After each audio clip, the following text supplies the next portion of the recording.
吃点儿，吃饱了带你去透透风。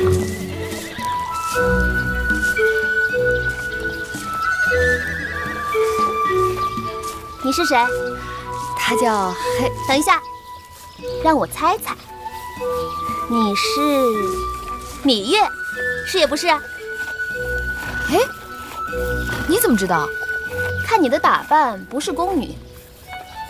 去年宫里新来的就只有王后和她的3个应氏。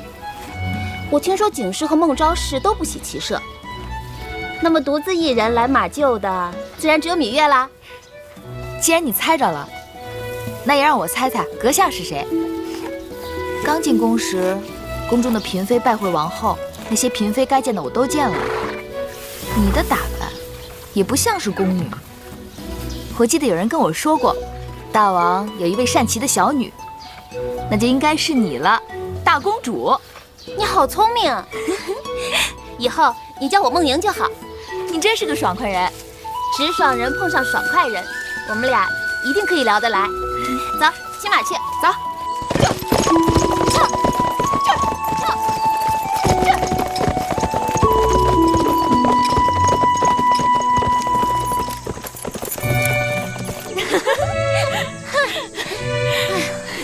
碰上我你可真幸运。为什么？因为在这宫里除了我以外，你是骑马骑得最好的女子。若没有我，你得多孤独。哎，你从小就爱骑马吗？从我3岁的时候，我父王就开始带我骑马了。我觉得我父王是这世间最英雄的君王，总有一日，我父王会成为秦国扩张疆域最广的君王。也许吧。你觉得我父王如何？啊？我父王？我很敬重他。敬重？难道只是敬重？难道你就不想成为我父王的女人？难道你不认为我父王是个大英雄吗？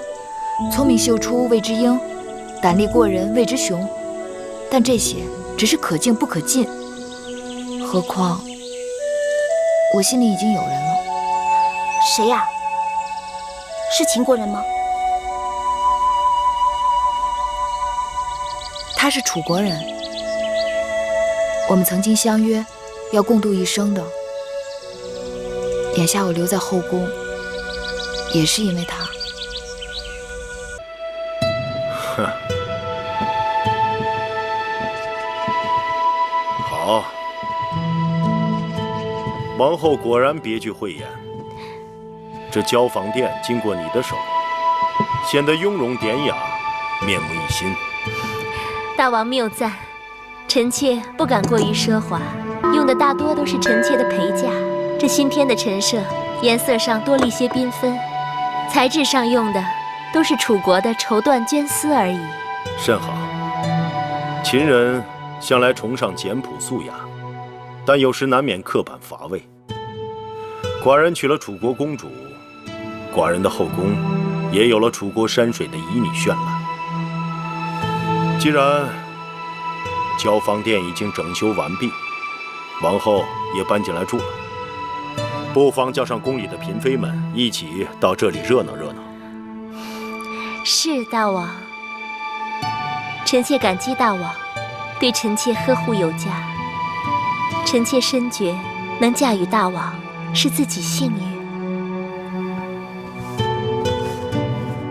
那你就为寡人早早生一个嫡子吧。臣妾听说，大王甚为喜欢公子华。你是后宫之主，寡人所有子嗣都可算你的儿女，华儿也是如此。是，臣妾知道了。初离子跟我说起，当日收拾战场之时，曾有人捡到一个东西，打听许久，才听说好像是你的。母监。是。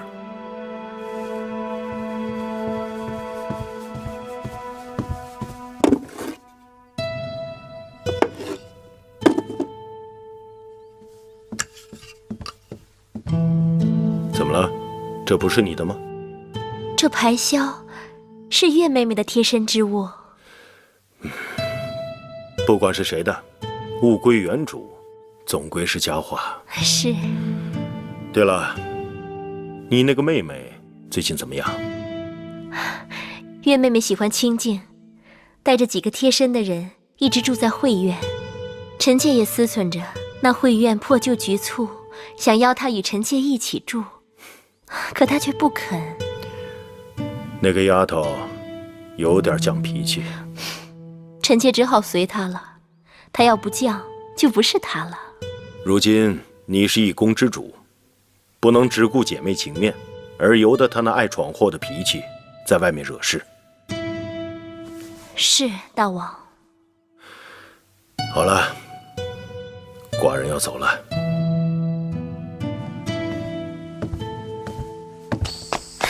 慧儿，快来！好香啊！好香！我们去那边看看。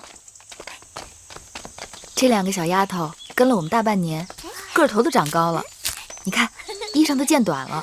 给你戴上。可不是，他们这身还都是王后上次让人新做的，不穿也可惜了。等我回去把裙边给他们放下来，还能凑合再穿穿。好看。王后的交房殿刚刚陈设好，传话要我过去看看。你们姐妹情深，王后心里是有你的。魏夫人近来身体可好？好久没见了，真是把婢子惦记死了。夫人还好，你也知道，自从那新王后入宫，这后宫烦心的事儿就一日比一日多了。那个新王后就是运气好，要是当时能在5官，当心脚下。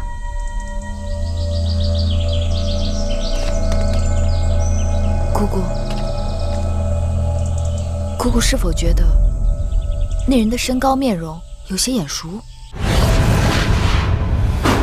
在5官1馆，我日日与那厨娘打交道，就算扒了她的皮，我也认得她。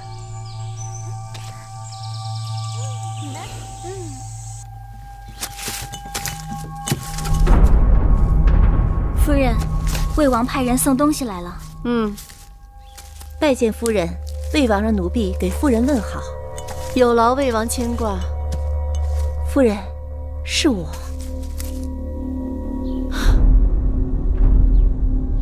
你们都下去吧。是。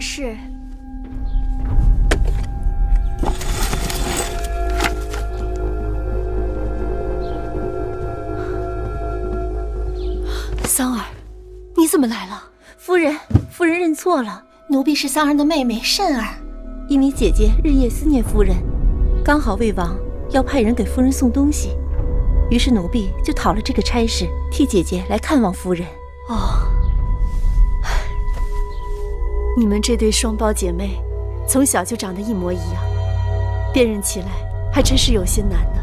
既然如此，那夫人就把奴婢当作桑儿吧。5官事情败露，我让桑儿径直逃回魏国。其实在我心里，没有一日不挂念你的姐姐。谢夫人。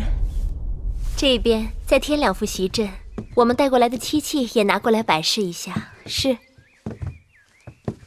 姐姐，妹妹，你来的正好，你快看，大王给你找回了什么？姐姐知道这是你的心爱之物，这排箫失而复得，赶快收好吧。那日一群人拦截迎亲车队，鱼儿连性命都不打算要了，不想却还能将她找回来。当日妹妹替姐姐遭难，姐姐不会让妹妹白白受委屈，一定好好补偿你。你看，这交房殿修整一新，旁边几处的偏殿，妹妹可以挑选一处搬过来住吧。姐姐，眼下我有更要紧的事情要告诉你。我遇到了那个在5官给你下毒的厨娘了。你说什么？我和魁姑看得真真切切，就是那个跑掉的厨娘。她刚刚从魏国来，替魏王给魏夫人送礼，此刻正在披香殿呢。可事隔1年了，妹妹妹怎能凭瞬间一瞥就认出是当日之人呢？我虽只是瞬间一瞥，但当日魁姑与那厨娘在厨房打过不少交道，定不会认错的。那你打算怎么办？既然那厨娘去披香殿找魏夫人，那正说明他们俩是一伙的。立刻动用宫中内侍，包围披香殿，抓捕厨娘，让她说出背后指使。没有大王传旨，擅自搜剿后宫，抓捕嫔妃母国探亲之人，这可是大事啊！舍不得孩儿套不着狼，姐姐再犹豫，机会就没了。不行，你的话乍听起来有道理，但细想想经不起推敲。除非你我有稳抓的把握，不然还是不要鲁莽生事的好。姐姐何时变得这样胆小怕事？大王不喜后宫有人生事端。上次妹妹为了符节，在成明殿已经被大王斥责，大王已然不悦了，妹妹又何苦要雪上增霜呢？当日那厨娘，害得姐姐几乎丢了性命，我说什么都不能对她心慈手软，更何况害姐姐的人就是害子歇的人。姐姐知道你报仇心切，但天下事进退有度，两害相权取其轻。姐姐怕这怕那的，就不怕养虎为患吗？并非姐姐不愿出手，我是怕抓不着狐狸，惹了一身的骚气。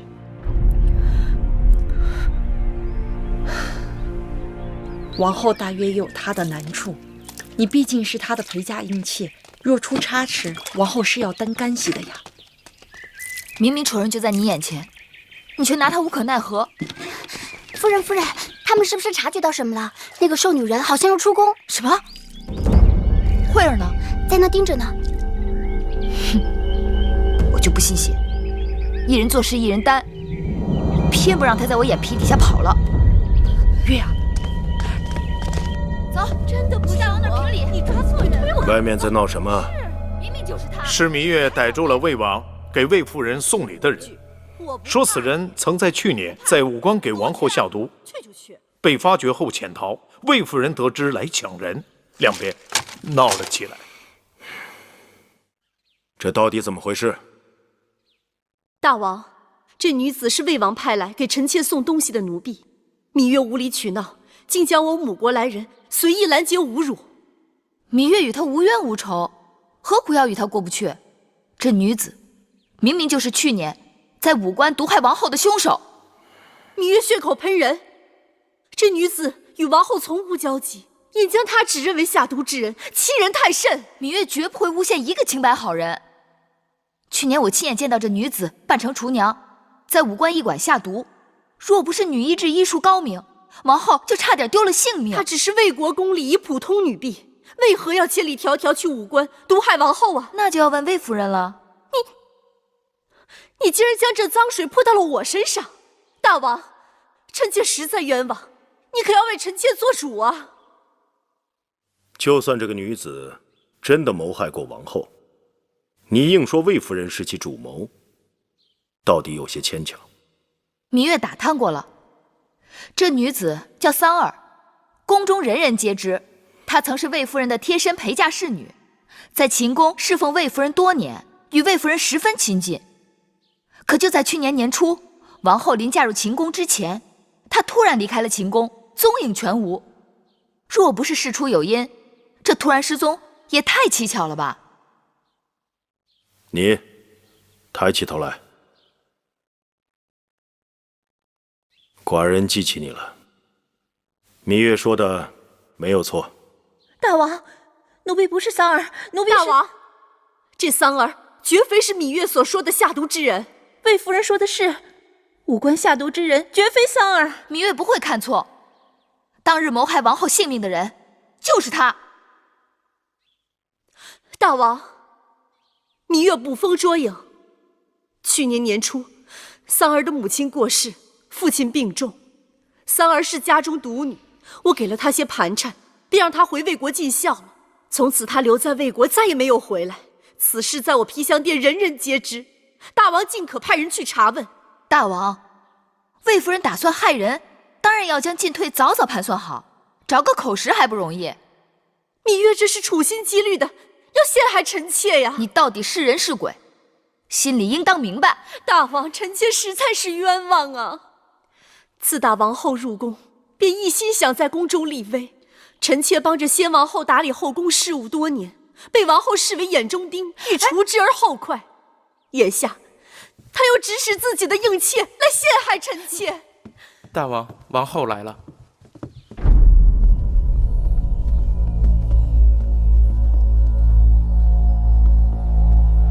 臣妾参见大王。王后来的正好，你看看，一边是你的陪嫁，说抓到害你的凶手；一边是魏夫人，说是被人诬陷的。既然此事是因王后而起，寡人想听听王后的说法。臣妾在武关确实被人下毒，事发后也向蒙敖将军通报，但因凶犯逃走，此事就不了了之了。害你之人是这个女子吗？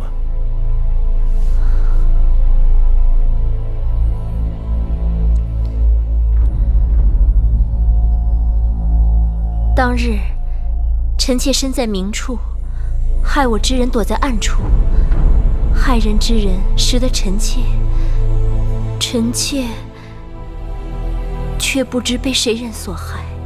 那你以为下毒之事跟魏夫人有关吗？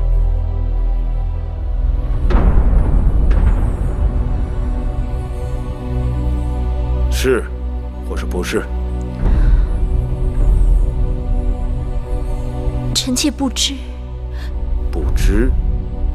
这么说，你也是早有几分疑心了吧？入宫前，臣妾与魏夫人素未谋面。入宫后，我们是宫中姐妹。魏夫人该不至于对臣妾下此毒手吧？王后不可姑息养奸。若不是魏夫人，那勾结一群人拦截王后迎亲车队的是何人？那一心想要王后性命的又是何人？欲加之罪，何患无辞？你拿出证据来。芈月，既然你指认这个女子下毒，你可有凭证？当然，这女子从我们手中挣脱逃跑，被魁姑追上咬了一口，一定会留下印记。大王，可让人查看她的手背。哪只手？回大王，该是左手。母亲。是。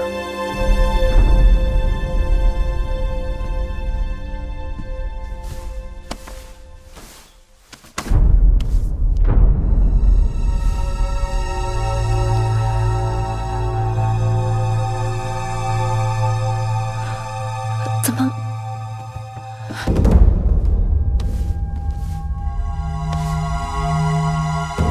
回大王，没有伤疤。不可能！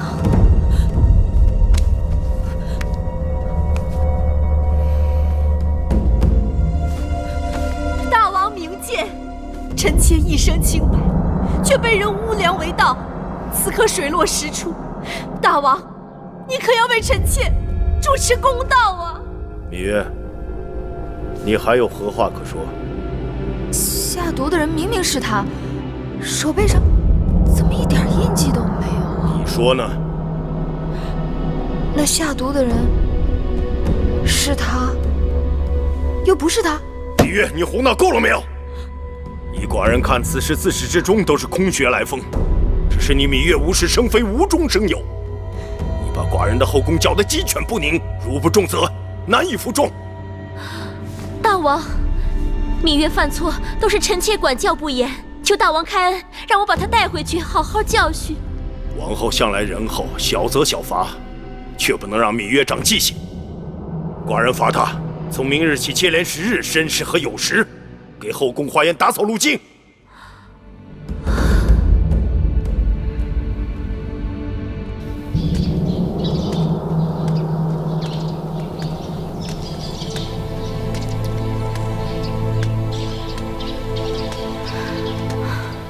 不是姐姐怪你，今日之事，妹妹真的太过莽撞了。我是怕那真凶跑了，就再也抓不回来了。可如今抓错了人，反倒让魏夫人他们无理变有理了。我就想不明白了，那张脸绝对不会认错，怎么竟然不是他？好了，现在说什么都没有用。大王罚你在后花园扫地，让别人看了笑话，有什么了不起？扫地，总不会比擦洗高堂台的台阶更难吧？你呀，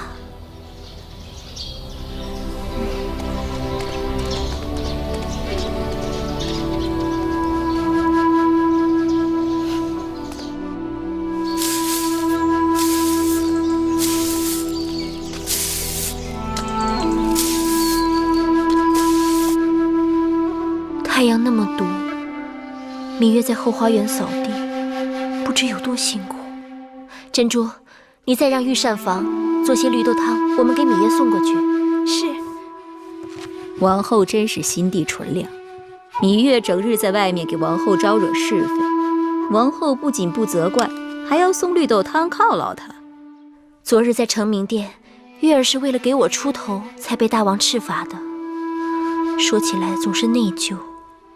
王后诧异，芈月不过是王后的陪嫁应妾，她一向张狂，自行其事。王后若不对她严加管教，约束言行，今后还不知道要闯出什么祸事来。姑姑，这是我与她的事，和你们无关。王后，别再说了，再去给我盛一碗。是。妹妹，你这巧手，一刻也不肯闲着。不必多礼。两位姐姐悄没声的来了，倒吓了我一跳。我们若不进来吓吓你，你恐怕又要在这儿绣上一整天吧。身子沉了，人也懒了，好在手还能动。再说了，这小衣服很快就能派上用场了。你没听御医说吗？身子沉了，更要出去走动走动，等日子到了才好生养。说是这么说的，只是老一个人逛着宫里的园子，也怪无趣的。所以今日我们才到你这里来，就是为了陪你逛园子的。走。哎，姐姐，外面太阳这么大，晒得人昏头昏脑的，不去也罢。妹妹难道没有听说，昨日大王下旨，说是在后花园里添了个稀罕的好景致。咱们要不敢去啊，怕是会错过的。什么好景致？此刻不能告诉你，你随我们去看了便知道了。走吧。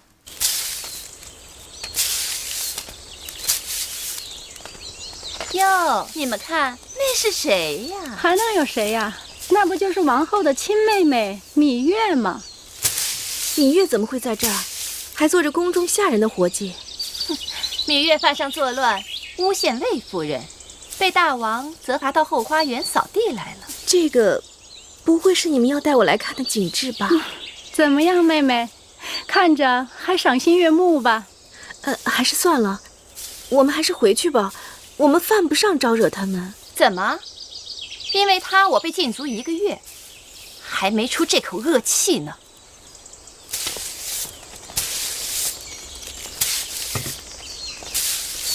哼！见过国美人，樊少使、魏少使。妹妹真是劳苦啊，让人心疼啊。若早知如此，该悔不当初吧。芈月做事，从不后悔。芈月妹妹手脚灵便，倒像是做惯了粗活的人。听说大王除了罚你扫路径，还责令王后好好教训你。也不知道王后准备了多少藤条和板子。宫中愚不可及之人果然很多。可惜王后今日的板子是打在自己的身上，大约该是有几分疼了。国美人，你擅生是非，谣言惑众，藐视中宫，你可知罪？芈月，你敢教训我？被别人当枪使唤，还到处卖弄，真是愚不可及。站住！姐姐，这死丫头气焰也太嚣张了，她完全就没有把你放在眼里呀。算了吧，我们还是回去好了。你尊卑不分，竟敢顶撞于我！来人，把他拿下！哎呀，可怜呀，可怜！现在让我可怜你，迟了。不是说你可怜？少废话，张嘴！谁敢动手？拜见王后。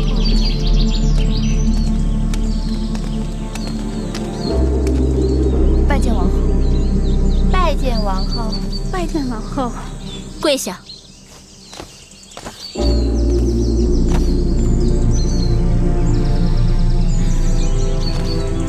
樊少使，你身子不方便，起来吧。啊，谢王后。我竟不知道，这后宫中原来谁都可以越过我，来处置我的应试。臣妾不敢，王后明察。你是说我糊涂，看不清对错？太阳刺眼，看不清也是有的。哼，好，就算我眼神不济，你倒是说说，这芈月到底有何过错，要你来罚她？她一个没有身份的应妾，居然敢跟我顶嘴！你是宫中老人，自然懂得位分高低。方才胡言乱语，亵渎侮辱我，这该如何处置？臣妾性格爽快，都是无心之言。王后，这国美人好厉害呀，无心之言都能挑拨是非，恶意重伤。若有心，岂不即刻便杀了人？姑姑说得对，我今日不罚国美人本人，但我要罚她那张嘴。她既然喜欢长嘴，那就自己长嘴，20下即可。难不成要我请人帮你，更为妥当？王后，国美人服侍大王10多年了，即便是没有功劳，也是有苦劳的。求王后给她留点颜面。己所不欲，勿施于人。今日我要不罚她，怕她是没有记性。珍珠，是。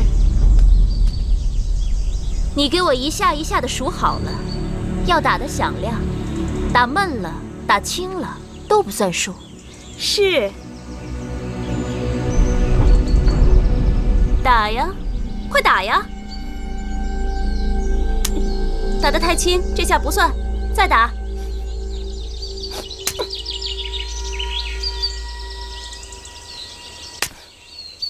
王后，火气不必太盛。刚立了夏，还没入伏，火气大了，容易伤身。大王的长姐，尹夫人，想不到这么巧，在这儿会碰到王后。自大王大婚，我这是头一次回宫，就撞上了热闹。大热天儿，你们都跪着干什么呀？快起来吧！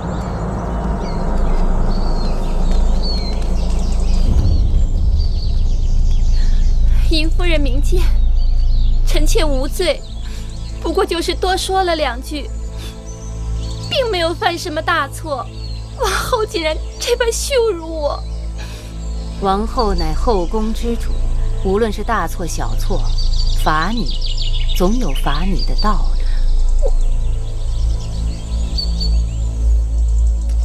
你是后宫之主，是中宫，更应该宽厚仁德，别动不动就罚跪掌嘴，会吓坏人的。尹夫人有所不知，是国美人先动手打人的。是吗？可我怎么看到的，却是国美人被掌嘴，哭哭啼啼的。夫人！夫人！夫人！使劲儿，夫人！使劲儿！夫人，使劲儿啊！夫人，使点劲儿！夫人，使劲儿！好，使劲儿，再使点劲儿！快了，快了！使劲儿！夫人，使劲儿！王后这般羞辱我，我还有何颜面在宫中活下去啊？大王要是不替我做主，那我只好死了。宫中的日子就是这个样子，有人一手遮天，有人就不得不忍气吞声。除了以死相拼，否则就要永远受人欺负。记得先王后还在的时候，有一次唐夫人做错了事情，先王后当着众人面责罚了她。她大约是因为面子过不去，就投环上吊了。结果被她的侍女撞上，救了她的性命。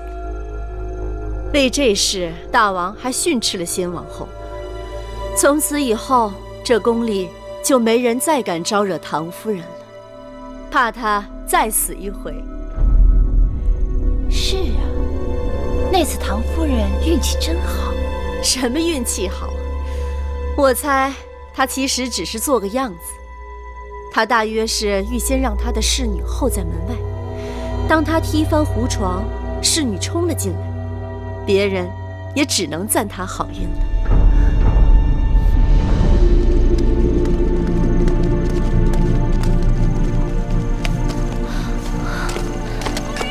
臣妾参见大王。大王，樊少时就要生产了。怎么样了？樊少时滚下台阶，受到惊吓，身子也受了挫伤。这生产恐怕要费些周折，医女正在里面施救，请大王放心。愣着干嘛？还不快去！是。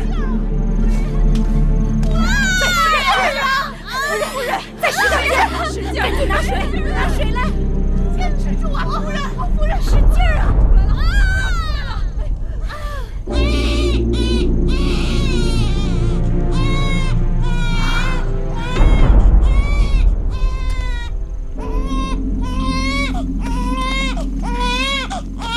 恭喜大王，贺喜大王！樊少时生了一位公子。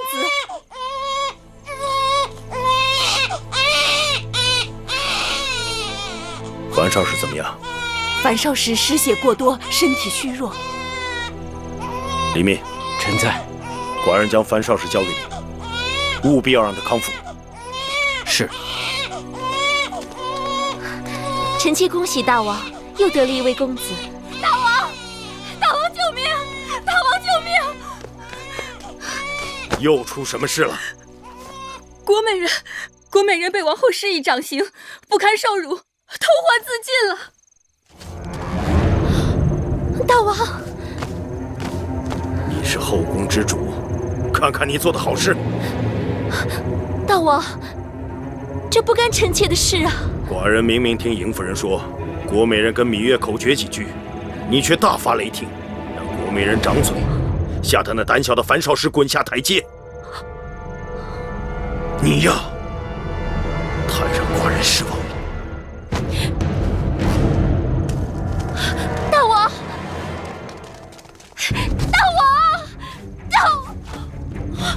哎，王后，姐姐，王后，太医，姐姐，你怎么了？太医，姐姐，你别吓我，姐姐，太医，姐姐怎么了？太医，你赶快向大王禀报吧，王后有喜了。有喜了。姐姐，郭美人死了，让永相令好好的把她发送出去。老奴明白。他这个人心浮气躁，但又最贪恋奢华，怎么会甘心自杀呢？母亲，给寡人好好查查。是。眼下后宫总是出事，寡人正想，是不是该把这后宫重新交回给魏夫人主持？依老奴看，禀报大王，太医说王后有喜了。啊！恭喜大王，贺喜大王！马上告诉太医院，派2个最好的太医照料王后。是。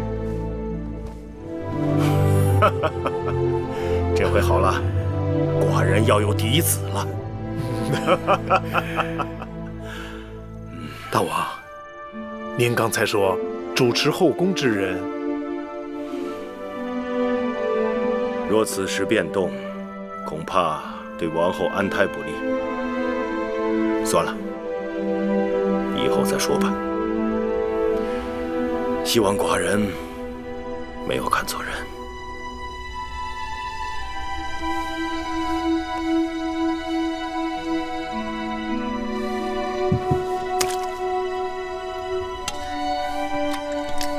姐姐，你醒了。王后，姐姐你躺下，别动，要好好休息。为什么？你有喜啦！我有喜了。哎呀，真的，我真的有喜了。是。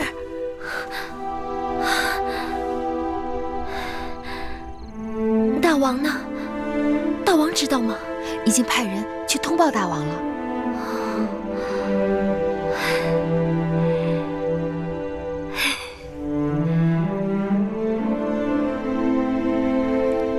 大王一定在怪我，樊少时因此早产，国美人又自尽了，我没有管好后宫。今日的事，样样都撞到一起，不能怪你。可是，在大王心里，这些罪过我是逃不掉的。让婢子不平的是，今日之事明明是国美人他们冲撞王后，尹夫人在大王面前竟然不替王后分辨，反而替国美人他们说话。那个女人，我们惹不起，下次见到她，一定要多长个心眼儿。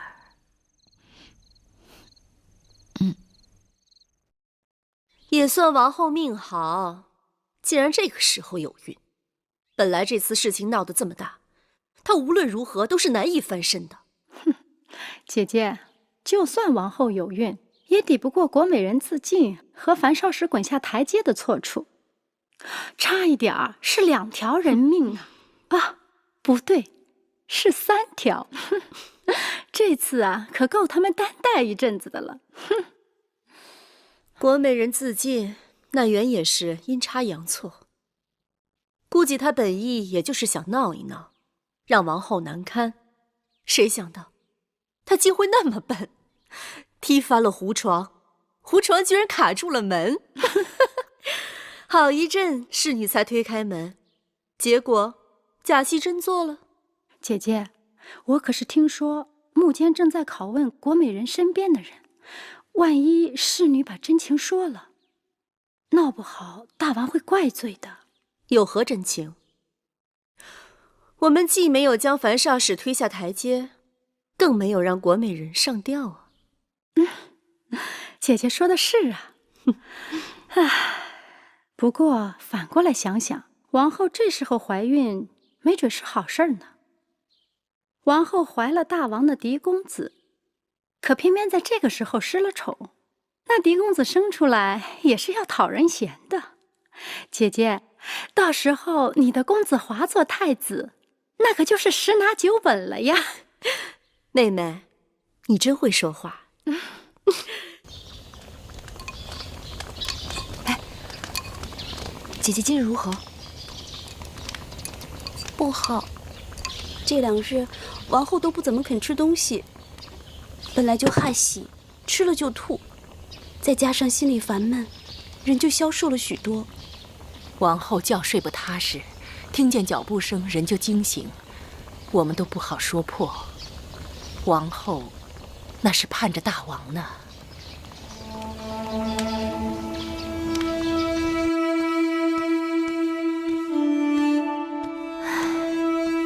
自从我怀孕，大王总共来我这里也不过2次。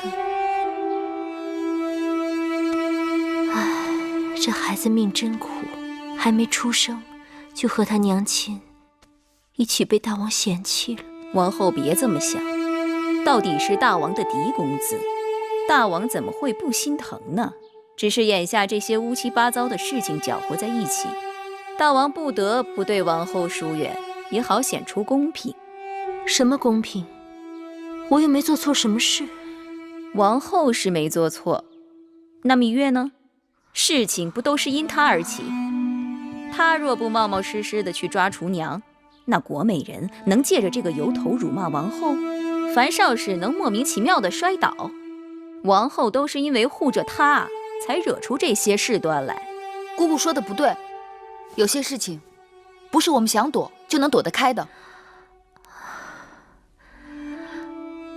妹妹来了。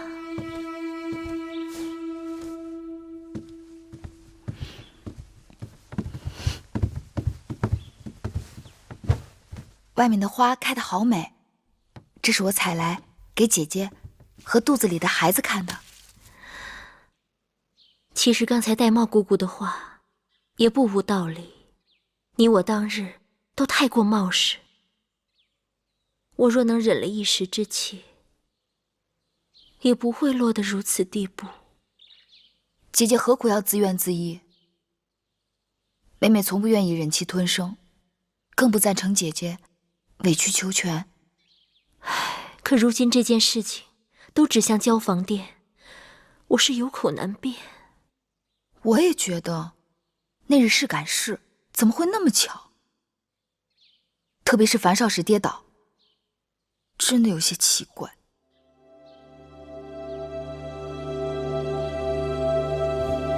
夫人，芈月来了，就说我身子未好，不宜见人。是。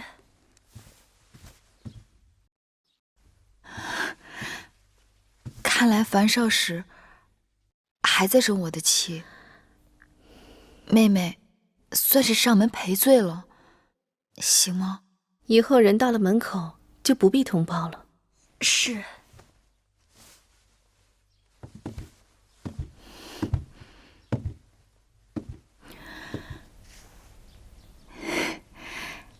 小公子长得如此清秀伶俐，跟樊少使一个模子似的。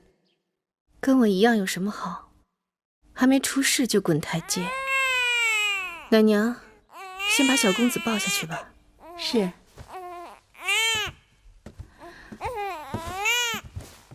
那日和国美人发生口角，妹妹也是无奈。姐姐看到了，我并非挑衅之人，但事到临头躲也躲不过去。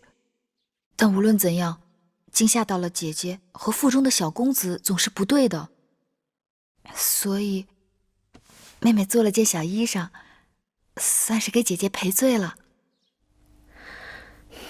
真是难为你了，都是小孩子家的东西，还要你费心。东西虽然粗糙，但也是芈月的一片心意，姐姐看看。这凤穿牡丹是你绣的？是。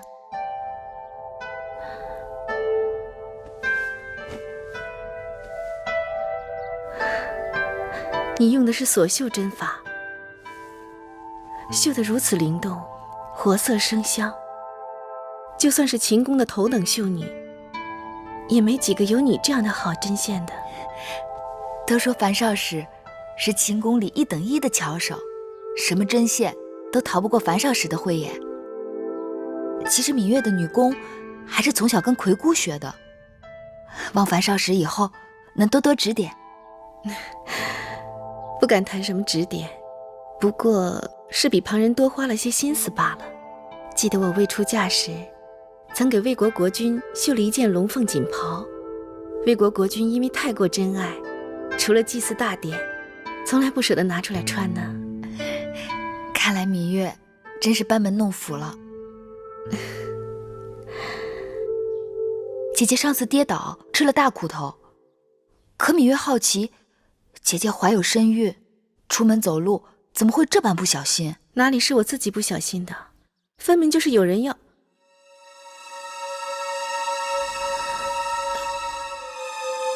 若不是姐姐不小心，那就是另有原委了。那日王后责罚国美人，我心里害怕，慌不择路，所以这件事说到底还是我自己不小心，怨不得旁人的。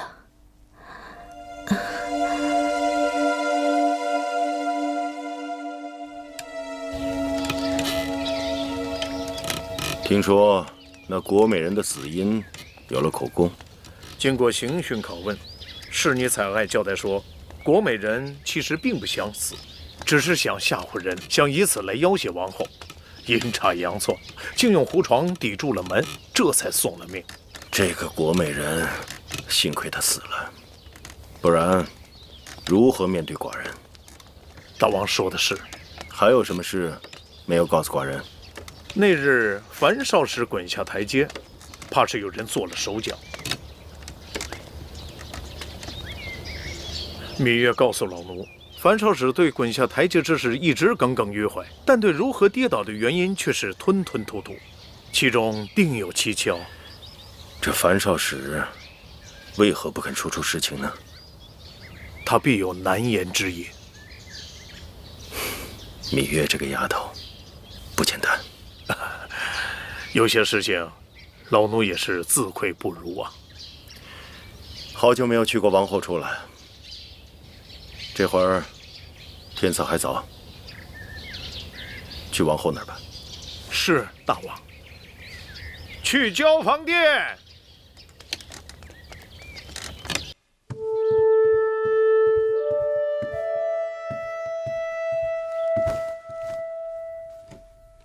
王后，太医说这药是驱暑安神开胃的。王后这些日子吃不香睡不好，让人看了真是着急。天那么热，饭都吃不下，哪还吃得了这苦药？拿走，我不吃。药该吃还得吃，王后怎么可以耍小孩子脾气呢？臣妾见过大王。王后坐下，别动。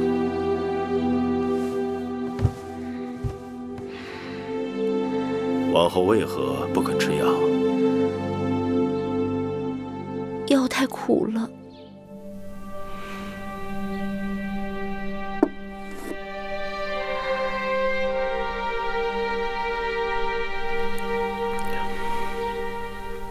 确实是有点苦，良药苦口嘛。王后都快要做娘亲的人，得为了你肚子里的孩儿着想。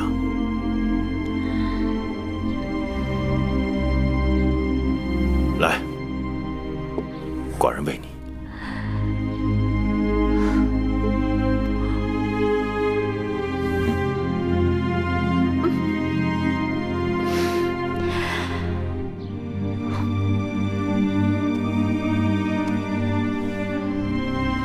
王后，王后，有件事你要早做准备。何事？王后您怀孕了，这一时半会儿还没办法侍寝。你若不安排应女服侍大王，魏夫人那边定不会闲着。弄不好，大王的心就被魏夫人那边的狐狸精给勾走了。大王近来对我宠爱有加，他心里想要别的女子，我自然不拦着。可你要我安排别的女子躺到他身边去，心里总是别扭的。既然如此，那就算了。乏了，想睡一会儿。王后合合眼吧，大王一会儿还要来用晚膳呢。玳瑁姑姑，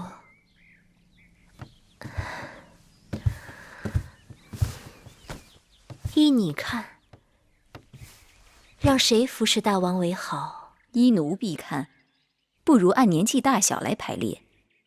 孟昭氏最为年长，就安排她先为大王侍寝吧。依亲疏，应该是芈月，你怎么不提她？王后，您不是早就答应过芈月，绝不安排她服侍大王吗？唉，我知道你心里在顾虑什么。算了，就依你吧。大王到！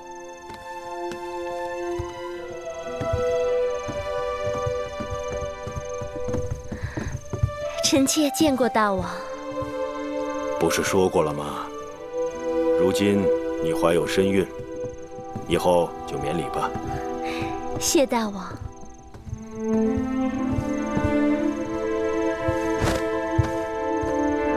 大王，今日女医治告诉臣妾，凭脉象，臣妾怀的可能是男胎。男儿好，寡人期盼的就是你给大秦生一个顶天立地的男子汉。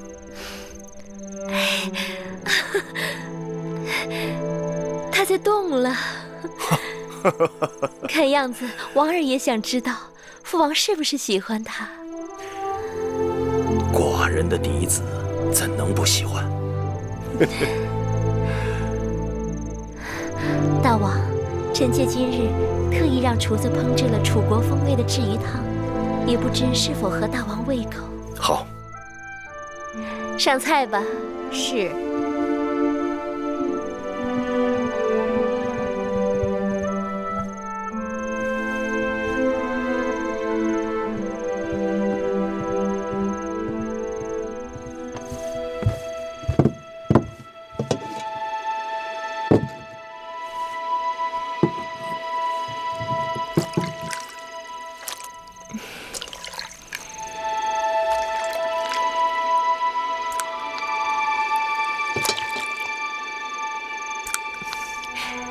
大王，请用。你是孟昭氏吧？大王好眼力，臣妾孟昭氏。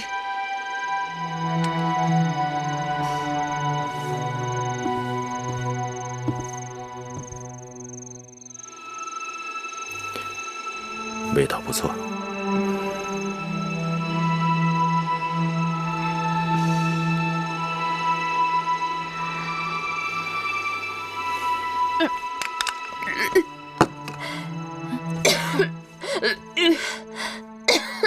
王后，大王，臣妾失礼了。王后怀着寡人的子嗣，王后辛苦了。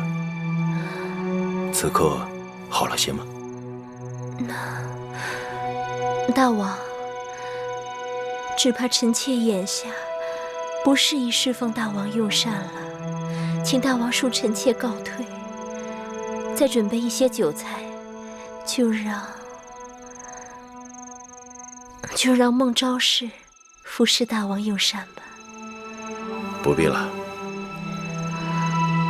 大王。寡人还有政务要处理，王后好好歇息。是。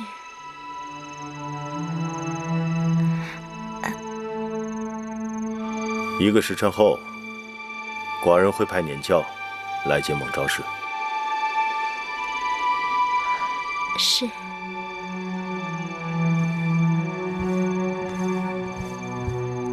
王后不必多礼。恭送大王。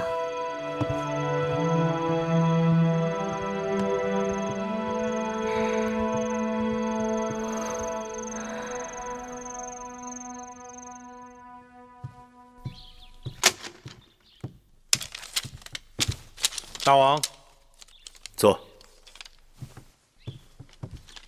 听说张仪出使楚国回来了。是，此刻他正在殿外候着。这家伙，哼，在楚国是遍地仇人。我以为弄不好他会把脑袋丢在那儿。看来他是个运气不错的家伙。快宣张仪进殿。是。如今张仪是秦国使臣，昭阳虽然与张仪有旧怨，但有晋上在中间斡旋，大约也不能将他如何。大王，张仪出使归来，拜见大王。长子免礼。楚离子。长子坐。我站着吧。看长子神采奕奕，容光焕发，定是大有斩获。大王说的没错。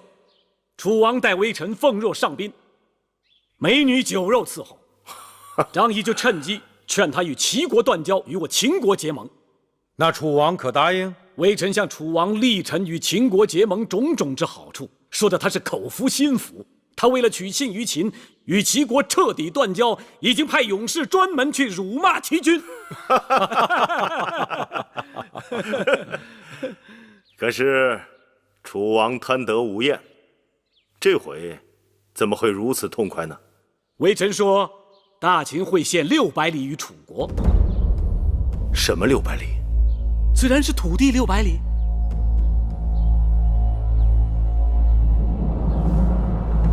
哪里的土地600里？张仪让楚王相信是大秦的商於之地600里。张子出使之前有言在先，怎可没有大王允准，私自将600里秦地赠与楚国呢？大秦别的土地，在下无权处置，而这600里，张仪还是有权私自授受的。大胆张仪！几位秦国使臣一举一动都该秉承寡人之意，你竟然信口开河、胡言乱语，无端将我大秦国土当私家财物随意赠与。大王息怒！大王息怒！大王息怒！那楚王是个见利忘义之徒，张仪若不让他看到些许好处，他怎肯与齐国断交，与我秦国结盟呢？好大的口气！600里肥沃土地，是我大秦数代国君、几十万将士用性命换回来的，在你张子眼中，竟然只是些许好处。来人，把这个妄自尊大、矢口昌言的狂徒拿下，割去他的舌头！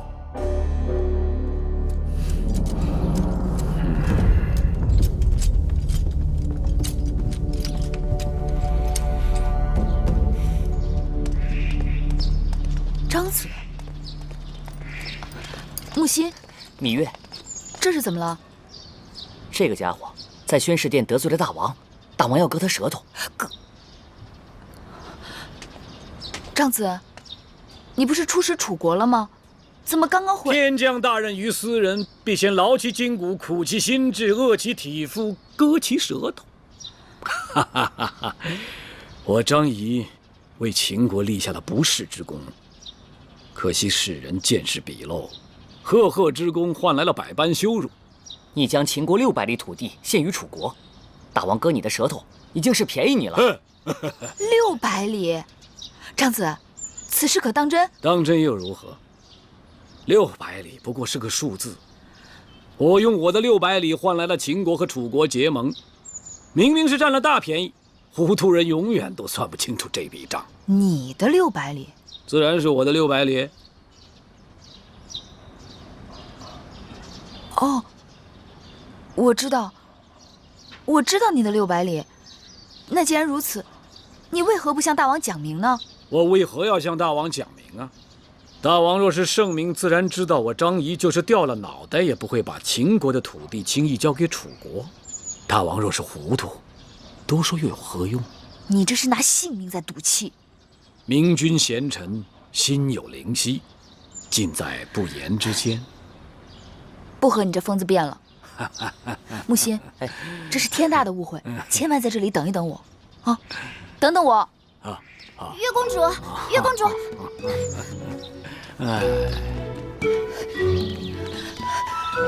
大姐，我要见大王。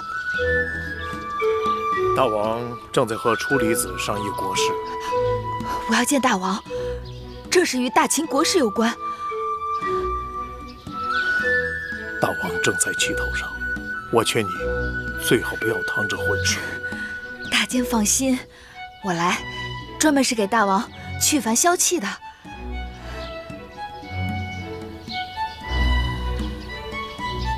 好，请吧。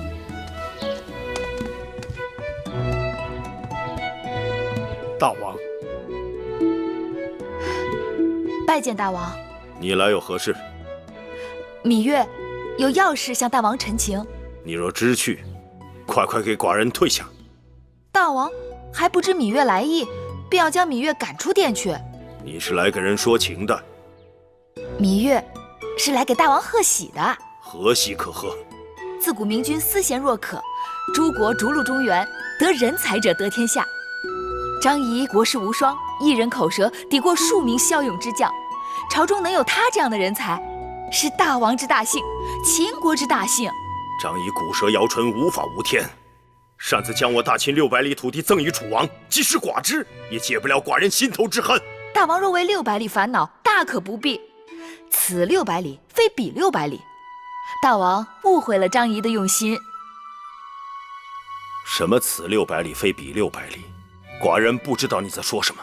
今年开春前，大王好像赏过张仪一块封地。不错。大王可还记得那块封地有多大？有多大？臣记得大概是3、5里吧。整整6里。大王大约也不记得那块封地在何处了。那地就在商於。张仪感激大王恩赐，给他取了个地名叫600。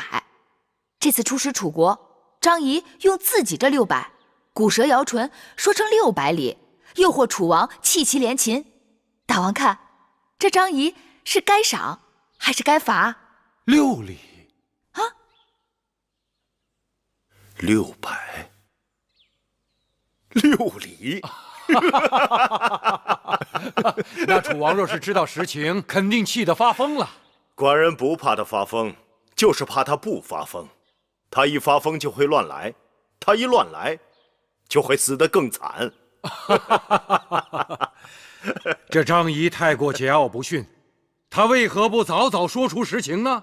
居然给寡人打哑谜，害得寡人气血冲头。寡人定要罚他。那大王打算如何罚他？还要取他的舌头解恨吗？木简在，快给寡人传话，放了张仪，好生安抚。是。寡人过后要重重的赏他。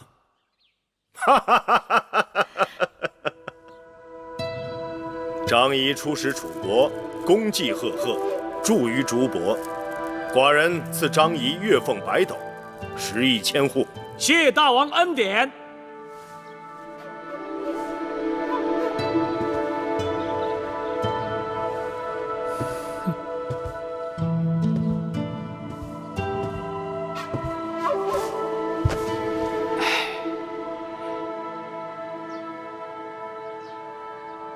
哎，大良造，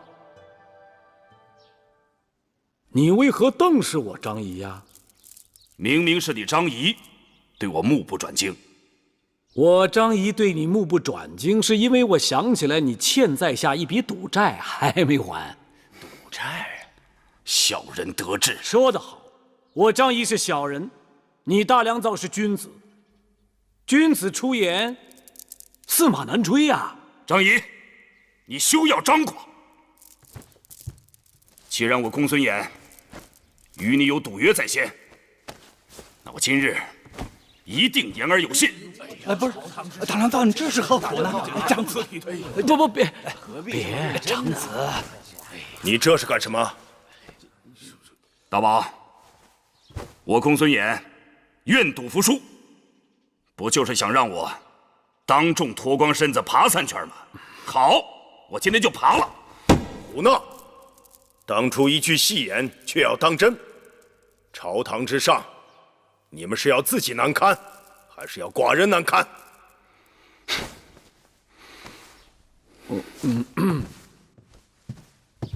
回大王，张仪本无此意，实在是大良造多心了。听到了没有，公孙衍？章子都已经说过了，不要意气用事。快把衣服穿好。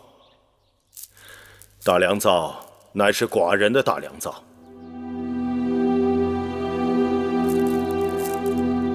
你等都给寡人听好，谁敢再提赌约之事，寡人定不轻饶。是。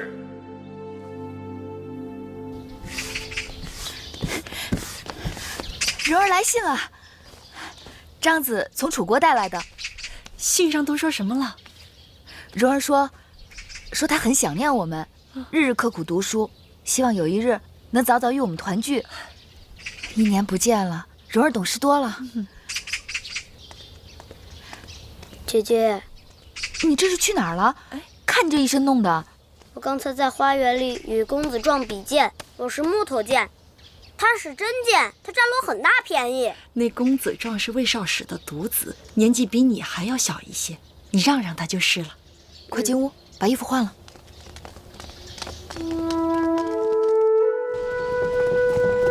我们离秦国越来越远了吧？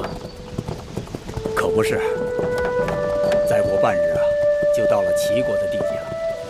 公子还想回到秦国？我不知道，就是觉得我在那里还有未了之事。没关系，我们还会回到秦国的。这。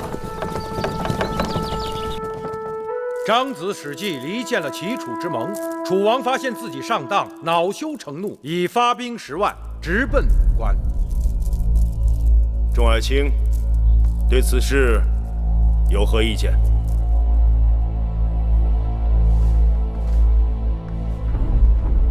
回大王，楚王大发雷霆，莽撞出兵，又无其他诸国相助，虽无交手，败绩已露。我等谋定而后动，以逸待劳，后之发，先之至，定能一举成功。大王，司马错愿领兵出征。大王，臣甘茂愿率兵伐楚。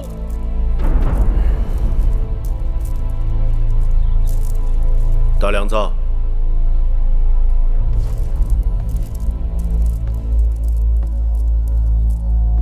你意下如何？大王，既然张仪建议出兵，还是请大王定夺吧。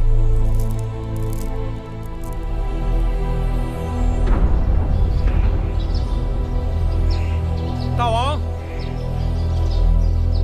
大王，请留步。大王，臣有话要说。说吧。臣猜测，这次出兵，大王本来属意大良造。寡人不是非他不可，而是想借势化解恩怨。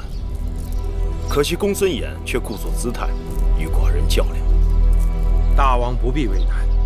如今我大秦众志成城，臣愿意亲自领兵出征。你也不用亲自出马，寡人打算安排司马错为帅，去对付楚军。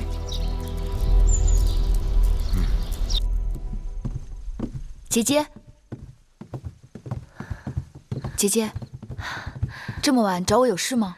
妹妹可曾听说大王要出兵攻打楚国了？我听说了，是楚国发兵攻秦，秦国不得不出兵应战而已。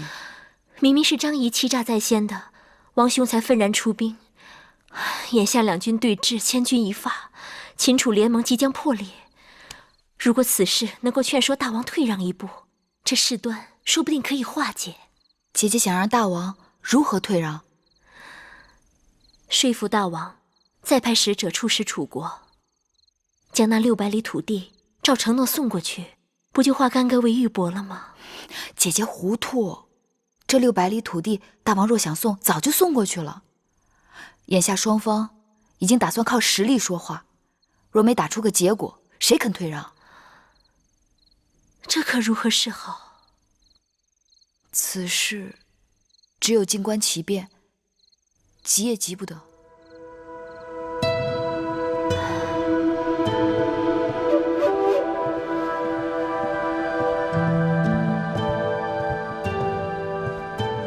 大王，魏夫人来了。她来何事？魏夫人说，她刚调制了一些熏香，送给大王驱蚊去暑。让她进来。是。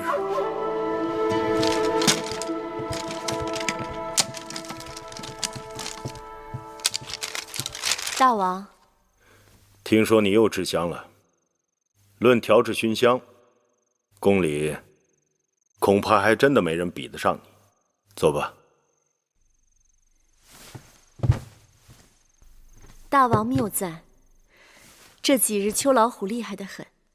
臣妾新调制的这种香，驱虫醒脑有奇效。哼，待会儿让木坚给寡人点上试试。大王是否还记得，华儿出生在盛夏，因为是大王的第一个孩儿，格外疼爱，怕蚊蝇滋扰了华儿，大王亲自为他打扇。